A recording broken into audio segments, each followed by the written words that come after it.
Nakon tronedeljne pauze, poslanici iz Skupštine Srbije su se vratili u skupštinske klupe. Dočekali su ih predlozi izmena zakona iz oblasti prava, koje je pred njima obrazložio resorni ministar Nikola Selaković. Kako kaže, usvajanje tih izmena neophodno je zbog uvođenja javno-beležničke delatnosti od 1. septembra.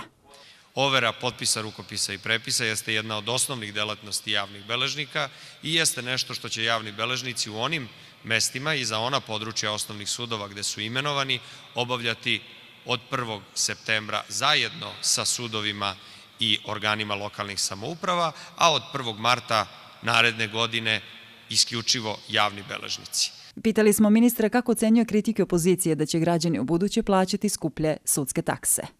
Ta vrednost konačna, koja će od 1. septembra biti skuplja, tiče se samo nepokretnosti koje su u većoj vrednosti od, ako se ne varam, u dinarskoj protivvrednosti oko 200.000 evra. Složit ćete se sa tim ko ima novac da kupuje nešto skuplje od toga, taj će imati i 500 evra da plati nagradu javnom beležniku.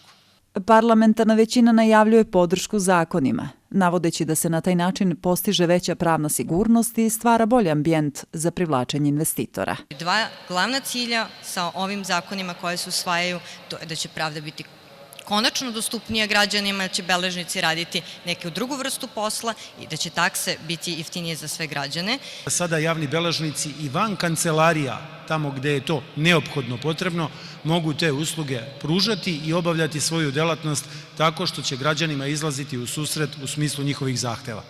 Sva tri zakona omogućavaju tri stvari: rasterećenost sudova, transparentnost u sudskoj praksi i jednu efikasnu zaštitu građana Srbije prilikom overa svojih kupoprodajnih ugovora. Građani kupe stan, uzmu kredit ili prodaju svoju nepokretnost, pa onda kasnije saznaju da je taj stan prodat 5, 10 ili više puta i neko na prevaru zgrnuo ogromne količine novca. To više naravno neće biti moguće. Opozicija kritikuje. Smatra da se zakoni donose na brzinu i bez kvalitetne javne rasprave. Dostavljeni su predlozi zakona bez bilo kakve rasprave, bez bilo kakve informacije u poslednjem momentu da bi se sustigli rokovi koje su oni sami postavili. Da je prerano za sprovođenje tih zakona, pre svega zato što nisu izabrani notari, svi javni beležnici. Treba da ih bude 350 u Srbiji, skoro 350, izabrano je 95.